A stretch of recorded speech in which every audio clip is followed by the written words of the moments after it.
চানা মশলা বানানো রেডি হয়ে গেছে আজকে আমাদের। এই বানানোর পদ্ধতিটা এরপরে দিয়ে দিলাম, পুরোটা দেখে নেবেন। আর যদি ভালো লাগে তাহলে লাইক সাবস্ক্রাইব করে নেবেন, ঠিক আছে। আর নুন টুন চেখে দেখা যাচ্ছে খুব ভালো হয়েছে, কালারটা খুব ভালো হয়েছে। এখন খাওয়া হবে, আর বিকালে এটা আবার ফুটিয়ে আবার পরোটা বানিয়ে ওটা দিয়ে খাওয়া হবে। চানা মশলা বানাবো, সেই জন্য এখানে মটরগুলোকে রয়েছে ভেজানো, তাতে আলু রয়েছে, এখানে টমেটো দিয়েছি, ঠিক আছে। এখানে গোটা আলু আছে, সিদ্ধ করে ঘেঁটে দিলে মাখা মাখা হবে জিনিসটা। এখানে হচ্ছে রসুন রয়েছে, দেখাই ভালো করে, পেঁয়াজ রয়েছে, আদা রয়েছে যে কালো কালো, যেটা কালো আদা রসুন, এটা প্রেসার কুকারে একবারে দিয়ে দেবো, ঠিক আছে। আলুটাও দিয়ে দেবো সিদ্ধ হওয়ার জন্যে। এখানে টমেটো রয়েছে, আলু রয়েছে, আর কী বলে ওটা, কাবলি ছোলা, এটা পুরোটা একবারের মধ্যে দিয়ে দেবো। এই যে বাকি যে আদা রসুনটা রয়েছে, পেঁয়াজটা একবারে দিয়ে দিলাম, পুরোটা পুরো জিনিসটার মধ্যে দিয়ে দেবো, কাবলি ছোলা, আলু আর টমেটো, ঠিক আছে। এই যে 1 বাটি মতো প্রায় দাও, 300 ml মতো জল ওতে দিয়ে দেবো, 300 না 250 ml মতো জল, সিদ্ধ হয়ে যাবে, ঠিক আছে। বাকিগুলো দিয়ে দিচ্ছি, এখনও দেওয়া হয়নি, শেষ। এখানে তেজপাতা দেবো না, তেজপাতা রান্নার সময় দেবো। এটা আটকে দিয়ে সিটি দেবো। এই যে 1 চামচের একটু কম নুন দিয়ে দাও, দিয়ে দাও পুরোটা, ব্যাস। এই যে এখানে সব কিছু পেঁয়াজ রসুন আদা, তারপরে টমেটো আলু আর চানা, কাবলি চানা দিয়েছি, দিয়ে এটাকে রেখে দিলাম। এটাকে 4-5 সিটি দিতে হবে, ঠিক আছে, ব্যাস। এই যে গ্যাসের উপরে বসিয়ে দেওয়া হয়েছে, গ্যাসটা বাড়িয়ে দেওয়া রয়েছে, এটা সিটিটা ঠিকঠাক লাগানো রয়েছে এখানে, দেখি, হ্যাঁ ঠিক আছে, লাগানো রয়েছে। 5 থেকে 6টা সিটি পড়বে, যখন সিটি পড়বে তারপরে নামিয়ে রাখবো, ঠান্ডা হবে, তারপরে রান্না কড়া বসিয়ে রান্না হবে। 0.5 ঘন্টা লাগবে, যখন সিটিটা পড়ুক তারপরে দেখাচ্ছি। এই সিটি পড়তে শুরু করেছে, এই নিয়ে 3টে পড়ছে, ঠিক আছে, আর 5টা-6টা পড়ুক, তারপরে মা নামিয়ে রেখে দেবে, আমি উপরে চলে যাচ্ছি, ঠিক আছে। পরে যখন খুলবো তখন দেখাবো, ঠিক আছে। হয়ে গেলে না, ঠিক আছে, হয়ে গেলে নামিয়ে দিও। কড়াই গরম হয়ে গেছে, ঠিক আছে, এবার তেল দেবো, সরষের তেল দেবো, ব্যাস। আর না ভালো কড়াইটা লাগিয়ে দাও, ভালো করে গরম হচ্ছে, এবার নেমে আসছে তেলটা। জল দাও, মশলা জল দাও,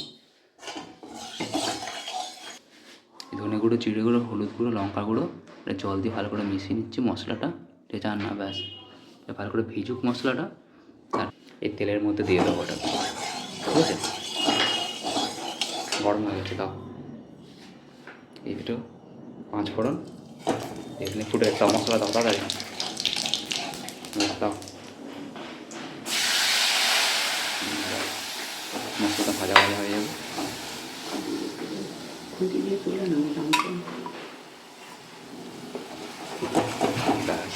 প্রেসার কুকারটা খোলো। প্রেসার কুকারটা সিটি দিয়ে রেখেছিলাম, যেটাতে টমেটো, তারপরে আলু পেঁয়াজ রসুন সব কিছু মশলাটা ভাজা হয়ে গেছে, এর মধ্যে দিয়ে দেবো, ঠিক আছে। যে ভালো করে ভাজা হয়ে গেছে, রং ছাড়ছে, কারি পাতা ছাড়িয়ে দিয়ে দিলাম, লঙ্কা নিয়ে আসো, ভালো করে ভাজা হবে। সরষের তেলের জন্য আরও বেশি ভালো গন্ধ বেরিয়েছে, কারি পাতাটা ভাজা হয়ে গেছে। সরষের তেল, কারি পাতা, মশলা দিয়ে দাও, গোটা দিয়ে দাও, কাঁচা লঙ্কা যাচ্ছে এর সাথে,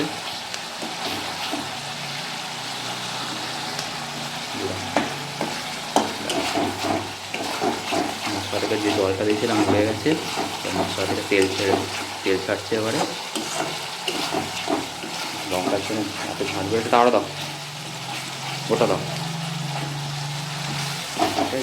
আবার মশলাটা হয়ে গেছে, এবারে দিয়ে দেবো, ঠিক আছে।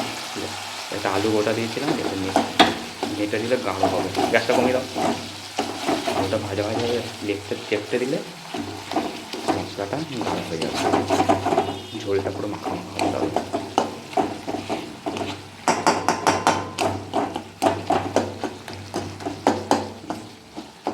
একদম মাখা হয়ে যাবে, ভাজা হয়ে গেছে, মশলাটা তেল ছেড়ে দিয়েছে, আলুটা ভাজা হয়ে গেছে, মাখা ছিল, সিদ্ধ ছিল, ব্যাস। লঙ্কাটা কেটে দিলাম, আলুটা এত ভালো সিদ্ধ হয়েছে, গলে গেছে পুরো, বেশ চাপতে হয়নি, এমনি গলে গেছে। এই সিদ্ধ আলুটার জন্যে ঝোলটা গাঢ় হবে। আর এখানে যে কাবলি ছোলা, আলু চোখো চোখো, আলু কাটা, পেঁয়াজ, রসুন, টমেটো ছিল, সেটা এর মধ্যে দিয়ে দেবো এবার।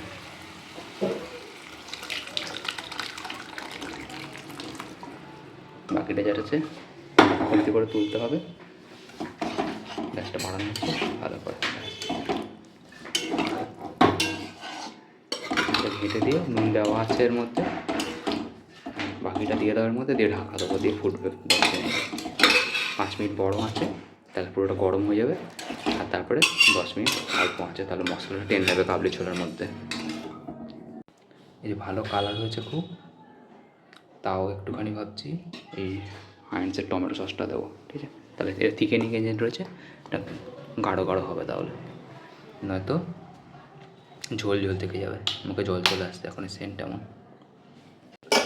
এই 5 মিনিট ধরে ফুটছে, কালার বেরিয়েছে, নেড়ে দাও একটু, নেড়ে দাও,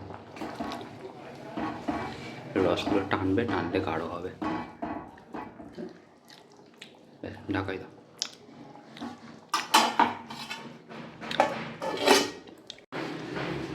আরও 5 মিনিট মতো ফুটে গেছে, এটা খুলি, তোমার বেরোচ্ছে, এবার একটু গাঢ় গাঢ় হয়েছে। এখন ফুটবে, রেখে দেবো, ঠান্ডা হবে। আলুগুলো একটু ঘেঁটে দিলে গাঢ় হবে, ঠিক আছে? মশলাটা তাহলে গাঢ় হবে, বিকালবেলা যখন ফোটাবো আবার তখন একদম পারফেক্ট হয়ে যাবে। একটু জল জল টাইপের আছে, আলুগুলো ঘাঁটতে হবে, তাহলে ভালো। যে আলুগুলো আছে একটু ঘেঁটে দেওয়া হচ্ছে, তাহলে গ্রেভিটা গাঢ় গাঢ় হবে। সেই আলুগুলো সিদ্ধ করা আলু, কী বলে এটা, ছোলার সাথে সিদ্ধ করা রয়েছে, একটু ঘেঁটে দিলে গাঢ় গাঢ় জল হয়ে রয়েছে, ঠিক আছে? তারপরে আজকে আবার বিকালে ফুটবে, তখন আর একটু গ্রেভি গ্রেভি হয়ে যাবে।